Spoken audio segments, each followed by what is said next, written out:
CIA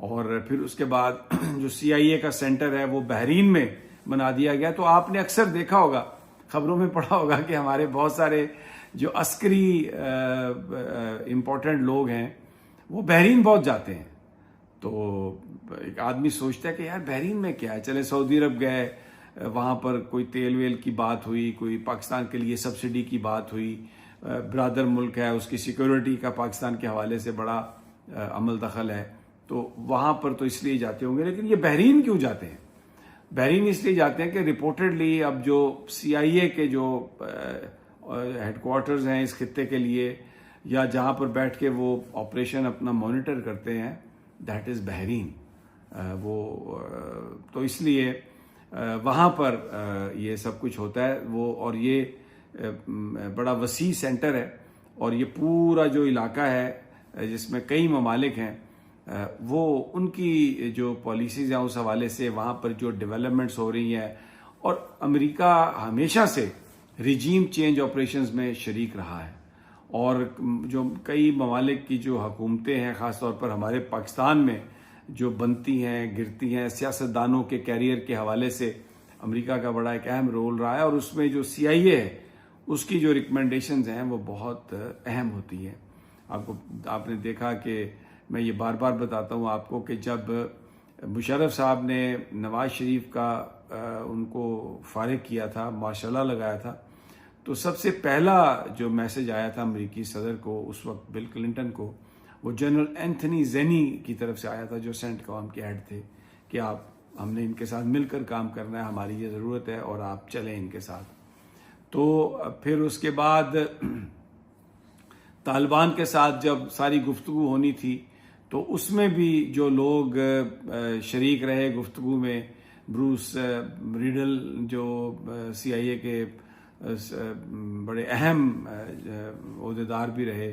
اور پھر جو جان بالٹن جو سیکیورٹی کو دیکھتے رہے, تو وہ انہوں نے ان کی بڑی انپٹ اس میں شامل رہی. یہاں پر جو بھی ہوا, طالبان کے ساتھ جو مذاکرات ہوئے جیسے بھی ہوئے, بعد میں جو حکومت بنی, پھر ایران کے ساتھ جو معاملات ہیں اس میں CIA کو بڑی دلچسپی ہے اور رہی ہے دلچسپی. تو وہ اس خطے کے معاملات کو کنٹرول کرتے رہے, یہ ماضی کی بات ہے. تو اب کون اس کو لیڈ کرے گا, یہ سوال اس لیے پیدا ہوا ہے کہ ڈونلڈ ٹرمپ نے گفتگو کرتے ہوئے یہ کہا ہے کہ اب اس خطے کی پالیسیز CIA نہیں, اسٹیٹ ڈپارٹمنٹ لیڈ کرے گا. ڈپلومیٹس, پولیٹیکل سیٹلمنٹس, سیاستدان ڈیل کریں گے. تو اس کے بعد اس کا مطلب یہ ہے کہ جو ایک ایج ہوتا تھا ہمیشہ پینٹاگون کو, CIA کو اور ہمارا جو فوجی اسٹیبلشمنٹ ہے, ان کی آپس میں انڈرسٹینڈنگ سے سارے معاملات چلتے تھے, پالیسیز بنتی تھیں, چاہے طالبان ہوں چاہے دوسرے گروپس ہوں, جو بھی تھا. لیکن اب اس خطے کے حوالے سے اگر اختیار چلا جائے گا اسٹیٹ ڈپارٹمنٹ کے پاس, تو اس کا مطلب ہے کہ جو پولیٹیکل لوگ اسٹیٹ ڈپارٹمنٹ کو دیکھ رہے ہوں گے, جس میں امریکہ کے پاکستان میں سفیر شامل ہیں, امریکہ کے افغانستان میں سفیر ہوں گے, جو اسپیشل نمائندہ ہوگا افغانستان اور پاکستان کے لیے امریکہ کا وہ, اور پھر اس کے بعد نیشنل سیکورٹی ایڈوائزر, اس کے بعد secretary foreign affairs, secretary defence. تو یہ لوگ جو ہیں یہ اس خطے کی پالیسی کو شیپ کر رہے ہوں گے. تو یہ ایک بہت بڑی ڈیولپمنٹ ہے. اس میں جو آج فیصل وابڈا صاحب جو بات کر رہے تھے, اگر مستقبل میں پالیسی امریکہ کی اس خطے میں پاکستان کے حوالے سے اور افغانستان کے حوالے سے ڈپلومیٹیکلی اس کو حل کرنا ہے, کیونکہ ٹرمپ جو ہیں وہ کہہ رہے ہیں کہ میں جو وار ڈپلومیسی ہے وہ نہیں کروں گا, مجھے جنگ نہیں کرنی, ہم مذاکرات کریں گے. اور ایک جو فلسفی سامنے آئی ہے کہ جو ڈپلومیٹس ہیں وہ ایسے ہوں گے جو ٹف ڈپلومیٹ ہوں گے, جو زبان ٹف استعمال کریں گے, کیونکہ امریکہ سے یہ خبریں آ رہی ہیں کہ اگر ڈپلومیٹ سخت زبان ہو تو جنگوں کو اوائڈ کیا جا سکتا ہے, اور اگر ڈپلومیٹ نرم زبان میں بات کرے تو پھر جنگی میدان گرم ہو سکتا ہے. تو اب ڈونلڈ ٹرمپ جو ہیں وہ یہ کہتے ہیں کہ میں جو اسٹیبلشمنٹ ہے اس کا رول میں وہ کم کروں گا, اور جو اس خطے کی خاص طور پر جو پالیسی ہے اس کو اسٹیٹ ڈپارٹمنٹ لیڈ کرے گا. اس کو جو ماضی میں جس طرح سے ہوتا رہا ایسا نہیں ہوگا. اب اگر یہ ہوتی ہے بات تو یہ تو بڑی یہاں پر بڑی پریشان کن بات ہوگی, کیونکہ جو پاکستان کے اندر پاور سینٹرز ہیں وہ تو کچھ اور چیزیں ہو رہی ہیں, کچھ اور باتیں ہو رہی ہیں. فیصل وابڈا کی جس پریس کانفرنس کا میں نے ذکر کیا ہے, جس گفتگو کا ذکر کیا ہے, تو اگر ہم اس کو ٹرمپ کی تناظر میں دیکھیں گفتگو کے, تو یہ تو بڑی ایک پھر تبدیلی والی بات ہے. اور پھر آپ کو ایک اور بات بھی بتا دوں کہ جو امریکہ کے پاکستان میں سفیر تھے ڈونلڈ بلوم, وہ پاکستان سے واپس نہیں جانا چاہتے تھے. ہی واز ویری سیڈ, وہ بڑے اداس تھے اور وہ بالکل ان کا جانے کا موڈ نہیں تھا, وہ یہاں پر رہنا چاہتے تھے. ان کے شریف خاندان سے بڑے تعلقات تھے اور انہوں نے ان کو بڑا سرو کیا. اور میں آپ کو ایک اور بات بتا دوں کہ ڈونلڈ بلوم یہاں پر آنے سے پہلے جب ٹرمپ ایڈمنسٹریشن تھی تو اس میں وہ جیروشلم میں تعینات تھے. تو پھر اس کے بعد ان کو بائیڈن ایڈمنسٹریشن نے,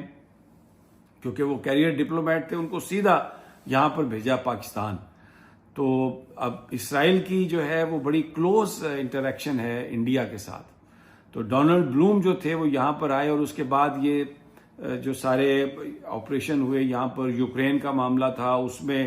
اسلحہ وہاں پر گیا. پھر یہ جو گورنمنٹ تھی رجیم چینج ہونے کے بعد الیکشن پاکستان کے آگے کیے گئے, اور جو فنڈامنٹل رائٹ سسپینڈ رہے, لیکن امریکہ نے کہا کہ وہ حالت جنگ میں ہیں, اس لیے انہوں نے بالکل نہ الیکشن کی کو بات کی, اور جو پھر دھاندلی واندلی جو بھی ہوئی فارم 45 فارم 47 بالکل اس میں انہوں نے مداخلت نہیں کی اور یہاں پر فری ہینڈ دیا. تو وہ جانا چاہتے تھے, لیکن آپ کو پتہ ہے پاکستان میں جو شریف خاندان ہے اس کی شہرت کیا ہے. میں ابھی چند ہفتے پہلے کے پارٹی کی میں آپ کو ایک روایت سنا دیتا ہوں, جہاں پر سفیر بھی تھے, وزیر اعظم صاحب وہاں پر انوائٹڈ تھے. تو جو ڈپلومیٹ تھے اس میں ڈونلڈ بلوم کو سیکنڈ رو میں بٹھایا گیا, اور ان کے ساتھ قطری سفیر بیٹھے ہوئے تھے, کچھ اور آفیشلز بھی تھے. تو مریم نواز بھی آئیں اس فنکشن میں, لیکن وہ اگلی رو سے پچھلی رو میں نہیں آئیں, اور انہوں نے دور سے دیکھ کے ڈونلڈ بلوم کو اور جو دوسرے لوگ تھے ان کو کہا کہ ہائی ایکسیلنسیز, وہاں پر آئی نہیں, ان سے کوئی بات نہیں کی, اور وہ فرنٹ رو پہ بیٹھے رہے. اور کوئی وفاقی وزیر بھی ڈونلڈ بلوم کے پاس نہیں آیا, کیونکہ انہیں پتا تھا کہ ان کا ٹینیور ختم ہو چکا ہے اور یہ یہاں سے واپس جا رہے ہیں.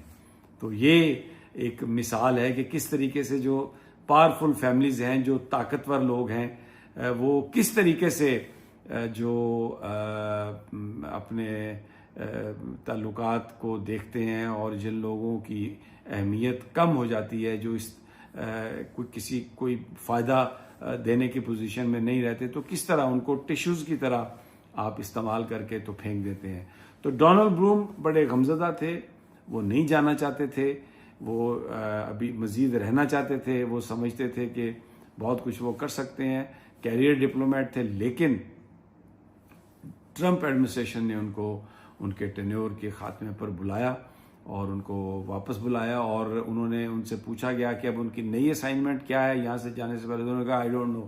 وہ بڑے پریشان نظر آ رہے تھے, انہوں نے کہا کہ I don't know, I will be just going back and let see what happens, کہ میں وہاں پر what is the new assignment for me. تو یہ ڈیولپمنٹس ہیں جو بڑی اہم ہیں, اور آنے والا سفیر اگر اس کا پاکستان سے بڑا تعلق ہے, پاکستان کو سمجھتا ہے, تو پھر جو پالیسی ہے وہ اب اسٹیٹ ڈپارٹمنٹ بنائے گا. تو یہ بڑی امپورٹنٹ یہ بات ہے. پھر یہ خبریں آ رہی ہیں کہ ایلان مسک کے ساتھ جو پاکستانی ڈائسپورا ہے, اہم جو پاکستانی ہیں, ان کا رابطہ ہوا ہے, اور یہ اس بات کی بڑی توقع ہے, وہ کر رہے ہیں کہ جو 20 تاریخ کے بعد جو پالیسی سٹیٹمنٹ شاید 18 کو بھی آئے گی, اس کے بعد بھی جو پالیسی سٹیٹمنٹ آئے گی, اور پھر 22 تاریخ کو جو کیپٹل ہل پر پاکستانیوں نے پروگرام ارینج کیا ہے جس میں مختلف سینیٹر اور کانگریس مین آ کے گفتگو کریں گے ساری ہیومن رائٹس کے حوالے سے, جو انفارمیشن ہے وہ ساری دی گئی، اور عمران خان نے کہا ہے کہ کیونکہ نہ سپریم کورٹ نے انصاف دیا، نہ ہائی کورٹ نے انصاف دیا، نہ حکومت نے ہماری بات سنی، تو جو یہ جو سارا مقدمہ ہے جس میں لوگوں کو مارا گیا اور اس کے بعد پولیٹیکل پریزنرز ہیں اور عمران خان کے مقدمے، یہ اس فورم پر پیش کیا جائے گا، یہ بتایا جائے گا کہ حکومت پاکستان کس طریقے سے بنیادی انسانی حقوق کی خلاف ورزی کر رہی ہے۔ تو ویری انٹرسٹنگ۔ تو یہ جو فیصل واوڈا صاحب کی جو گفتگو ہے یہ اپنی جگہ پر، لیکن جو قرائن بتا رہے ہیں کہ یہ اب جو تبدیلی کی ہوا چلے گی جو ویسٹ سے آ رہی ہے اپنی پالیسیز کے تحت، ان کی اپنی پریورٹیز کے تحت، it is going to make things little harder in Pindi and Islamabad. اور لوگ بات اگرچہ نہیں کر رہے لیکن ان کو ادراک ہے کہ یہ صورتحال بدل رہی ہے، اور 20 جنوری کے بعد وہ پرانی صورتحال نہیں ہوگی، اور نئی ریالٹیز اور سب کچھ جو ہے وہ تبدیل ہوگا۔ اور اب آج جو 190 ملین پاؤنڈ کا جو فیصلہ آنے والا ہے وہ بڑا اہم ہے اس کو دیکھنا کہ وہ کتنی سزا ملتی ہے عمران خان صاحب کو۔ سزا، کیونکہ جو ٹاؤٹ صحافی ہیں وہ یہ بتا رہے ہیں کہ سزا ہوگی، اب لیٹس سی، میں تو ان کی بات کر رہا ہوں، میری اپنی تو کوئی ایکسیس ہے نہیں، لیکن وہ یہ بتا رہے ہیں کہ فیصلہ کر لیا گیا ہے، سزا ہوگی اور بڑا ٹف جواب دیا جائے گا، اور ہر سٹیج پر، ہر فورم پر مقابلہ کیا جائے گا، اور کوئی ریلیف عمران خان صاحب کو نہیں ملے گا۔ فیصل واوڈا نے بھی یہ بات کی ہے، اب لیٹ سی کیا ہوتا ہے۔ تو انشاءاللہ جو صورتحال جیسے جیسے تبدیل ہوگی آپ کے ساتھ شیئر کریں گے۔ اگلی ویڈیو تک اجازت، اللہ نگہبان۔